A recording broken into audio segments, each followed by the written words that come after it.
like to call a meeting to order. Please stand for the Pledge of Allegiance. I pledge allegiance to the flag of the United States of America and to the republic for which it stands, one nation, under God, indivisible, with liberty and justice for all. Barb, would you move along with the roll call, please? Mayor Steve King. Present. Council members Richard Orphan. Here. Rich Skordahl. Here. Tim Brown. Here. Okay, next item is to adopt tonight's agenda. I'll entertain a motion. So moved. Mr. Brown moves to adopt. Second. Mr. Orphan seconds. Is there any discussion before I call for the question? Hearing none, I'll call for the question. All those in favor of adopting tonight's agenda signify by saying aye. Aye. Opposed? Motion passes. Next item is I will entertain a motion to adopt tonight's consent agenda. Mr. Mayor, I'll make that motion. Mr. Skordahl makes the motion. Do I have a second? Second. Mr. Orphan makes a second. Is there any discussion before I call for the question? Hearing none, all those in favor of adopting tonight's consent agenda signify by saying aye. Aye. Opposed? Motion passes. Meeting open to the public. Barb, did anyone sign up tonight? Yes, Steve Feldman. Let me find my clock. Put you on the clock. Steve Bellman, 22766 Cobb Street, Northwest. Mr. Mayor and council members, I waited to get up here for the last meetings because I was waiting for the data to come in for the speed sign, and it hasn't come in. So we now know that there's a large volume of traffic on Poppy Street, and we do know that there's speeds upwards of 50 miles an hour going down that road. Police Chief Airpat has increased the police presence, which is a good thing, but they can't be there all the time. So what I'm requesting or asking the city council is to have the engineer check out about putting a stop sign on Silverado and Poppy. There's a stop sign right now on Silverado going to Poppy, but I'm talking Poppy north and south. I think that would be a good idea. Again, there is curbs from Silverado going north to Bridge Street, but there is curbs going from Silverado down south to Bridge Street. That's a good thing. We have people at the sidewalk and get off the street, but where I live, there is no curb, so people are on the street and they have to watch traffic a lot. And like I say, the times are 2:30 in the afternoon, 2:30, 3:30 rather, kids coming out of school, they speed like the Dickens, they really do. And 7 to 7:30 in the morning. Now, the chief has told me that the data shows him from 6 to 9 a.m. in the morning, and then 4 to 7 on the weeknights. Those are good times too. But again, they can't be there all the time. So I'm requesting again, if we could check out putting an extra stop sign on north-southbound Poppy Street, again, coming off of Silverado. That would be a freeway stop. It would be a good idea, I think. It would slow traffic down and would make that street a little bit more appealing to go down. I think that would help in the long run with the roundabouts coming up too, maybe directing them towards on Bridge Street and then off of Poppy Street. It's still a residential street. It still should be 30 miles an hour, not 50. And again, the data does show that. So I'm requesting that. I hope we go on with it. Thank you. Thank you, Mr. Feldman. Staff, Joe, would you look into that? Yep. So we can get an answer for Mr. Feldman.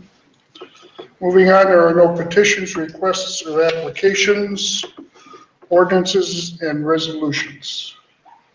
Ordinance 214, second series, amending City Code, Chapter 6, Section 3, entitled Dances. Do you have anything on that?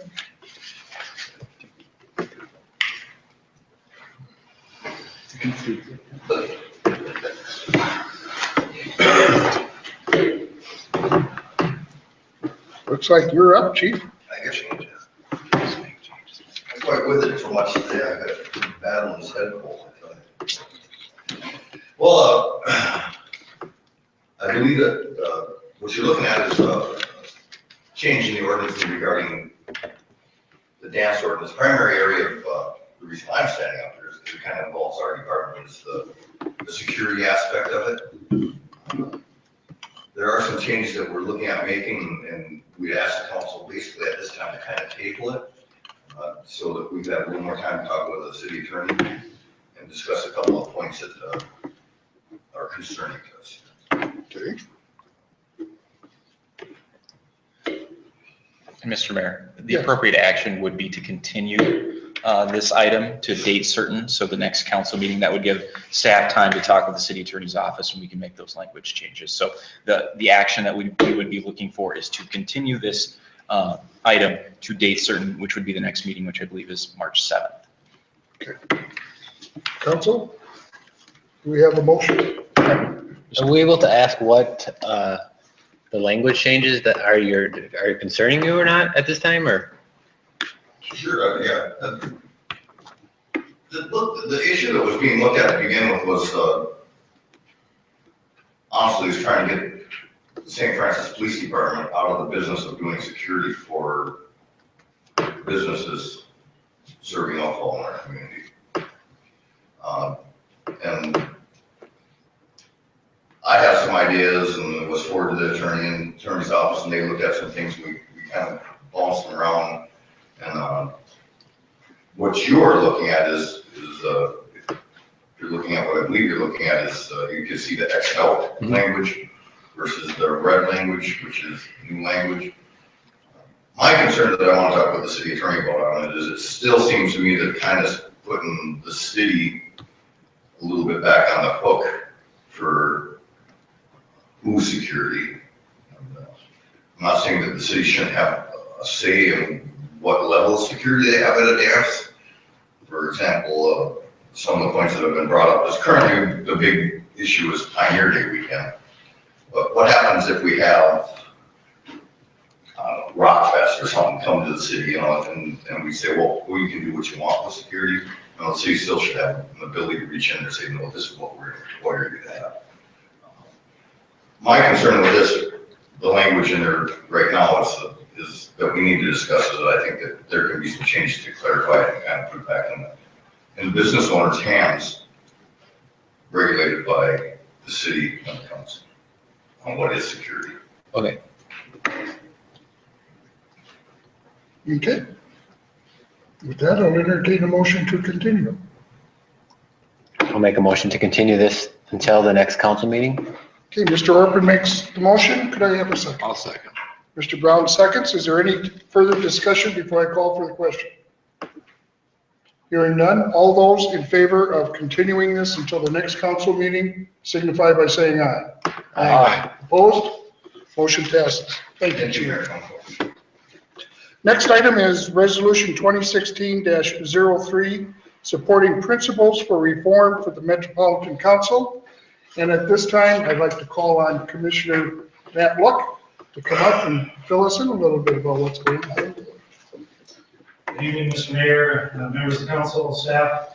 My name is Matt Luck, the Anoka County Commissioner for the area. I live at 5635 142nd Avenue Northwest in the city of Ramsey. I just wanted to come this evening and chat a little bit about some of the work that we've been doing as it concerns Metropolitan Council and reform as it relates to governance of Metropolitan Council. So you probably read some of the work that we've done, but there's a 4-county consortium right now that is set up, that has been working now, meeting periodically to talk about issues as it relates to Met Council and what we see working, what we see it's not working. I think as a former Ramsey City Council member, there were those discussions on the Ramsey City Council as well, and I'm sure you folks have had those too.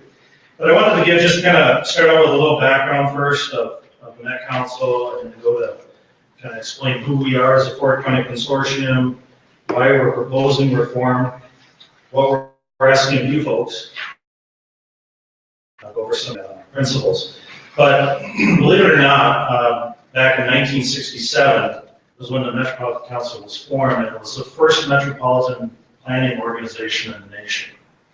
And in fact, it was so new that the federal government looked at it and said, this is a great idea, all states should have this.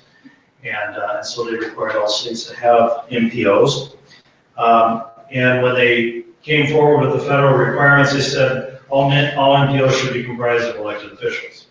Well, Minnesota didn't have a setup like that. So Dave Durenberger, Senator Durenberger at the time, managed to grandfather us in under the current system that we have, which is an appointing type of scenario where the governor appoints the representatives.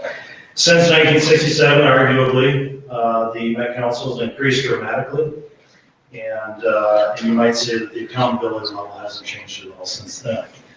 And the result, I think, we felt it on the council back in the day. We feel it as a county board now too. We feel somewhat disconnected from some of the decisions that the council is making.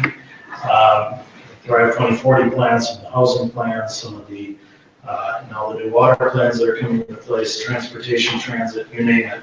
There's always something in there where people say, well, this might work for urban core, but it doesn't really work for us here, in our situation. So we decided to form this coalition of city, county leaders, and comprised of mostly suburban metropolitan areas. We have a shared interest in reforming the Met Council. But I want to take just a step back and say, we're not saying that the Met Council is unnecessary. Metropolitan planning is necessary, making sure that the roads line up between cities, making sure that there's sewer between cities, making sure that when development comes, that we can handle that development. All that is important. The issue that we want to focus on primarily is that of governance. How do you govern at a local level? How do you participate at a local level to make sure that you have a say in the matter? We worked together, we met several times as mentioned, to develop a set of shared principles, and it's all based on greater accountability. Why reform? Well, non-elected individuals answerable only to the governor have the power to levy taxes on metropolitan areas, and they do. I don't know if you guys are in a special transit taxing district here. We are certainly down in Ramsey, but they levy other taxes on us, and we have no say in it. You get your property tax bill, and you look at your metropolitan, portion of it, and it is what it is. For me, it's doubled in the last few years. I have no say in it. Some of you folks have a septic out here. I have septic in my house, and the gentleman that pumps it said it used to be $35. I fill up my truck, drive to a disposal site, it's $35, and I divide that over all the people that filled up the truck. Now it's $200. Just went up like that overnight. And he says, and you get to pay for that, because I gotta cover my costs. And so these type of things keep going up, and there's really no way of saying, hold on a second, why is this going up? Let's have more accountability on this. As I mentioned, every other large metropolitan area in the nation has elected officials running it, but here, okay. And what we found is that oftentimes it's used as kind of a political payback. You put your buddy in there, you appoint your buddy, so to speak, that helped you run or helped you get elected. And many times we found that it's not necessarily the people that are most interested in your community or most competent in determining how to advance important issues in the community, but it's people that just kind of get appointed to it. So these are some of our concerns. The Office of Legislative Auditor came out with a study recommending that this Metropolitan Council have elected officials on it. Said it's dysfunctional the way it is. It needs to be changed. I think every single senator, every single representative read that. They understood that.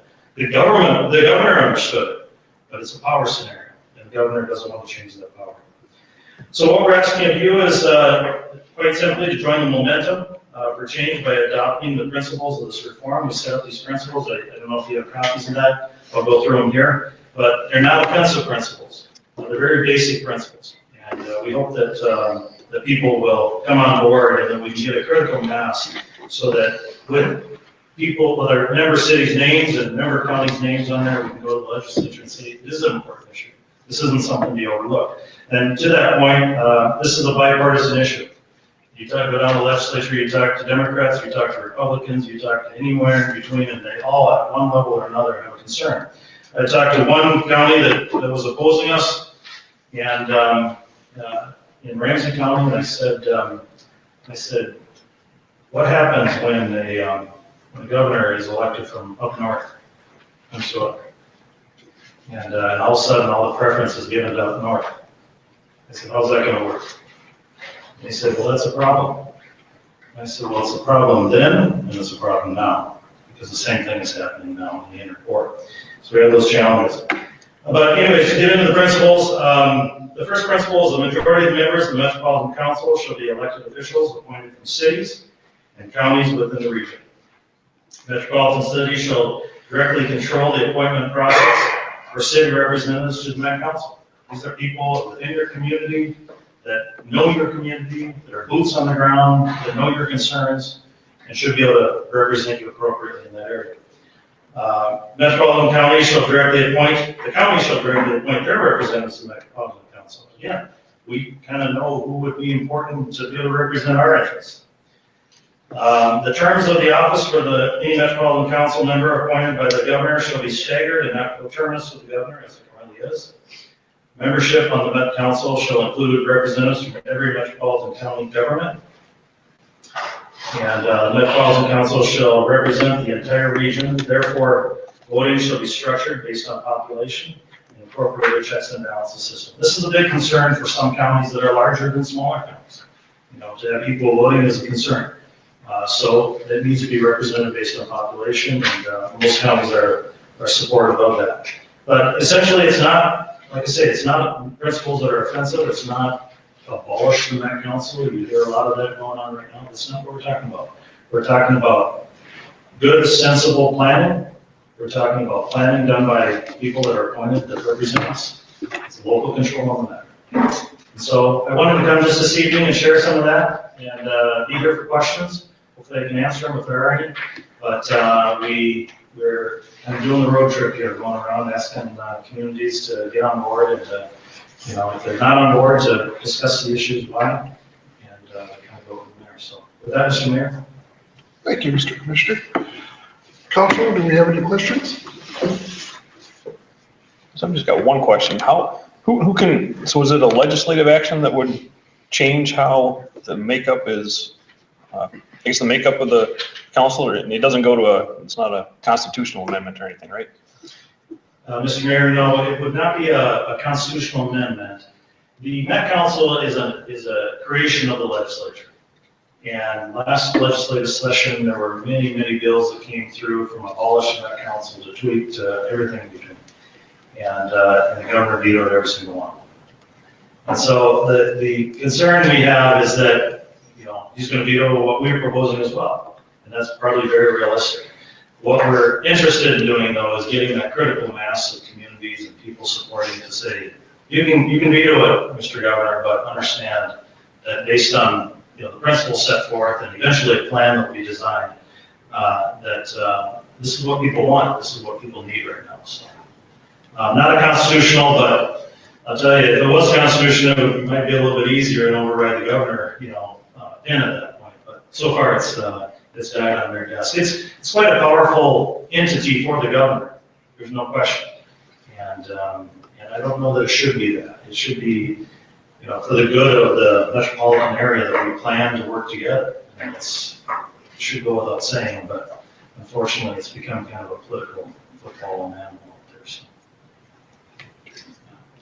Council? Yeah. Commissioner Orr, thank you for your time. Appreciate you being here tonight. So, Mr. Mayor, I don't know if there's a resolution in there right now that you're considering tonight? Or... There is. Okay, terrific. Well, I'll hang around to hear the discussion. Okay, very good.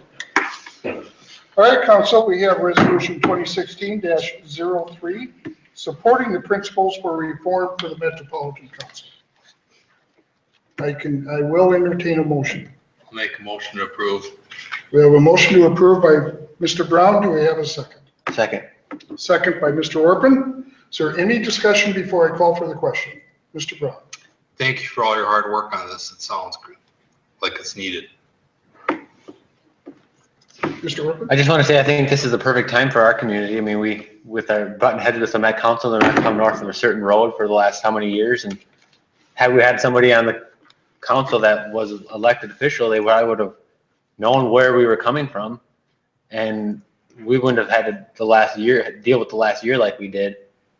We would have been on the Met Council, and it would have been a non-issue. So I think this is long overdue. I didn't even know they weren't elected until I saw this in the packet. So it's kind of concerning that it's lasted so long. Okay, anyone else? I am all for it. Good idea. Thank you. All right, I'll call for the question. All those in favor of passing Resolution 2016-03 signify by saying aye. Aye. Those opposed? Motion passes. Thank you again, Commissioner. Moving on to reports of consultants and staff members. I understand our fire chief wants to talk about optics. Police chief. Oh, okay. It's one of the chiefs want to talk about Why don't you have Paul come up and talk about it? I thought you said. 10 minutes. I just wanted to touch base with you on a topic that is kind of fast developing and come up pretty quick on us. On our carbine rifles in our squads, we have a sight that's called an EOTech. I don't know if you've ever heard of the company or not. It's a reflex light, they call it. It's not so much a scope as much as a window pane of glass that lasers project on. It's a unique piece of equipment that you can move your eye around. You don't have to sight up two planes. If the dot's touching whatever your target, that's where the bolt's going to hit, even if your head isn't placed right on the ground. The dilemma is that us, most law enforcement agencies in Anoka County and many throughout the country own EOTechs on the rifles, and the federal government sued EOTech for some inaccuracies, and after a lot of testings, the federal government won the lawsuit and has determined that the EOTechs are flawed and have a variance in sight picture on changing temperature. And they're like a Babylon novel, a lawsuit that's about this thick. But really what it's saying to me is this, is if you still have one on one of your carbines, you're asking for trouble, because if it is used in any situation, no matter what the outcome, you're probably going to lose, I would suspect. If something's been deemed by the courts as inaccurate, if anything goes wrong, we're going to end up holding the bag for that, so to say. So the answer to that is really simple, is like us in almost every department I know of, is just simply take them off, and right now we're currently relying on open sights. And the reason I'm in front of you tonight is because this was obviously something that just came up and not something I'm budgeted for. So I would like to purchase new sighting systems. There are a couple actually options out there. One is called Mepro Lights. It's similar to what we currently have. They claim they don't have this problem. That's manufactured in Israel. And then there's Aimpoint, which is a little bit different design, but it's basically the same thing, and that's manufactured in the US of A. They're not inexpensive. They're about $850 to $900 a piece. So to replace the 8 that we need would be right around, just short of $8 grand, I'll say, by the time we get all done with everything. The good news is, there's a little bit of a light at the end of the tunnel, is that in the lawsuit, there's action to recover your purchase price of your EOTechs. Now, I'm just a police chief, but if you can imagine, there's 8 of them in my police department, and I'm going to ask them for $550 for each one of them, times Anoka County, times the state of Minnesota, times 50 other states. I would like to believe that we'll end up with some money, but I'm suspecting that I'm not going to hold my breath for it, because I would almost suspect the company will belly up before they can make that kind of millions of dollars of payout. My speculation, but it just seems the numbers become undaunting. Maybe they're bigger than I think, but it just seems to me like it's kind of this is what we have to do, so here we go, but how long are they going to be around to try to get the money from them? So it's online, there's a form, and I've started filling it out so that we can get a sense to see if we can't get some money back from them. I'm not going to hold my breath on that. So that's kind of where we're at. So it's not a budget item, and I just kind of want to talk to you guys about it, see if I can get your nod to move ahead and make the purchase and put the sights back on our guns. And then hopefully for the best on return from the fuel tax. Chief, what do we have in the drug forfeiture fund? Drug forfeiture fund is kind of a little bit on the low limbo side right now because we're waiting for our Bobcat 6-seater UTV, 3 radios, and we purchased a defibrillator that went bad. So we made some pretty big purchases out of there, so we're getting down around, it should be about 5,000 to 6,000 balance once everything comes out. Hasn't, because it's not here yet, but it's ordered, it's most. And so we're kind of at $5,000 point where you need to have that for an operating cost of money that goes to the county attorney's office and state and so and such. Council, questions? Mr. Brown? Scale 1 to 10, how important is these scopes? You know,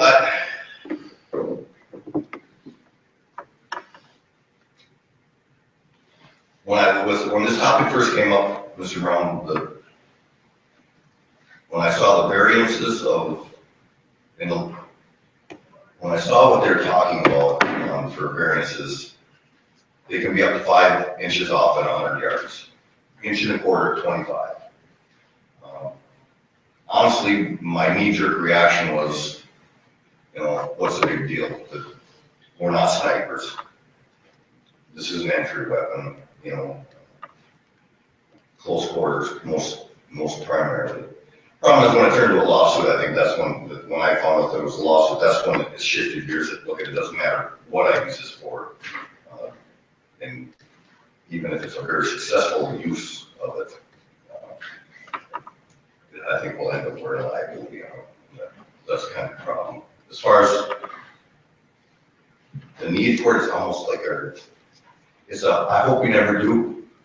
So, should we have them? Yeah, we definitely should. Okay, that's what I need to know. But it is one of those things that, I've never seen them used. And I hope it stays that way. But boy, if you need it, sure would be kind of a bad day if you didn't have it. Ms. Brown? It sounds like they're a valid need, and the drug forfeiture funds are down. And in the past, the city's always fell back on the liquor store for public safety. And I would suggest we look at that, liquor store funds for public safety. I have no problem. And the other, on the budgeting topic, at the same time, I won't be here to see it come to fruition, but something that it may not end up having to come from anywhere other than our budget. And I say that because unless oil is a really strange thing on the market in the next 8 months, and we continue to see fuel at the price that it is, I'll have more than $7,000. I don't know, I can safely say I'd have more than $7,000 of savings in fuel. Just because we plan for the worst case scenario on the price of gas, and I think, I'm not sure at this point it would be needed to be taken from any certain area, other than just put it in my budget, recognize it in the end, if it starts to come close for the next chief, if the budget is coming close, that this could be a possible reason why. I remember $7,200, $8,000, $10,000, I don't know what percent of my budget is that, 13? I mean, it's negligible. So I firmly believe that we'll make it up to him in our budget. I just don't want you to see you be caught short, because as soon as you spend the money, gas is going up to $12 a gallon. Yeah, so Yeah, I just want to be safe. One quick comment on that.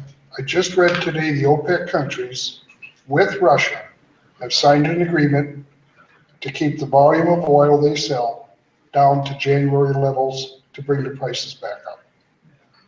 They said by doing that, they can bring the prices back up. Who knows what's going to happen? yeah. Mr. Urban? I guess a couple of questions. How long have we had those sights on our rifles, and then how much training have they done with the steel posts or open sites? We purchased, out of the 86 were purchased in 2007. Two of them were purchased in 2013. So that's the years. How much training? At least once a year, they're involved in our firearms. We have 4 firearms. We have 4 shoots a year. Excuse me. And one involves the carbines. And, one of the nice features of, I don't want to get too technical, set up too much here tonight, but there's if you're ever bored, look up the term co-witness for AR-15 sites, and it's a really, the EOTech and this Aimpoint are capable of doing it, and what that means is that when you look through your gun, we have pop-up sights, and if you have your manual sights popped up, you can still see your steel sights with the red dot on your tip of your sight. So it is to make sure that both are working. It's kind of a double redundancy to make sure that it's still on target or accurate. Is that kind of answer your question? Kind of, I guess what I'm kind of getting at is how, if we just took them off in the meantime and just waited to see how things kind of progress, how proficient our officer is going to be without that EOTech sight. I believe at close range you'll be very proficient. It's the same as far as I'm concerned. It would be when you start reaching out past 25, 35 yards.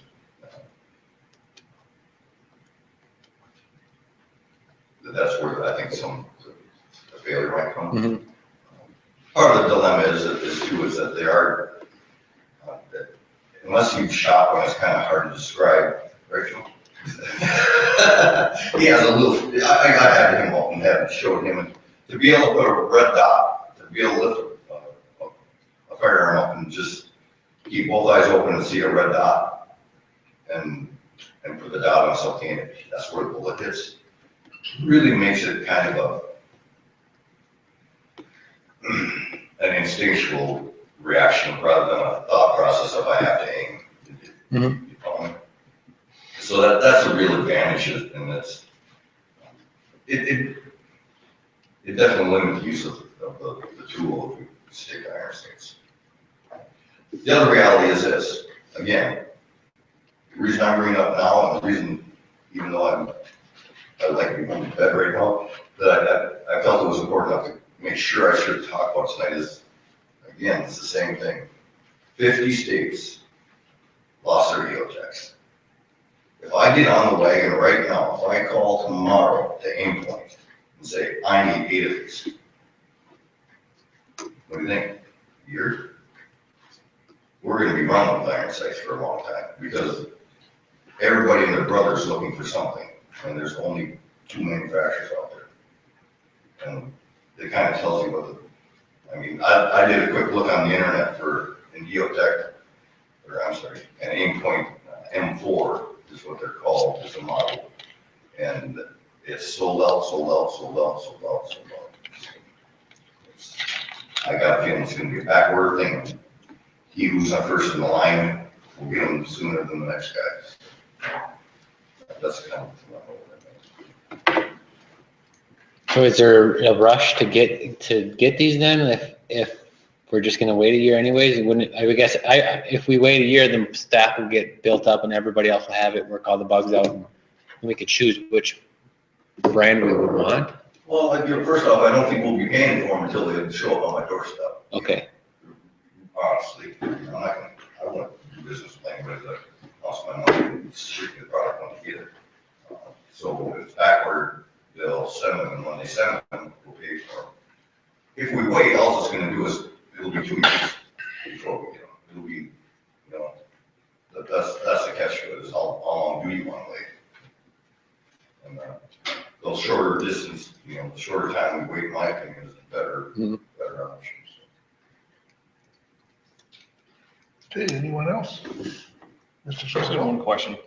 Is there any benefit to, instead of us ordering 8, is there any benefit to if Coon Rapids needs 100 and the sheriff's department needs 150?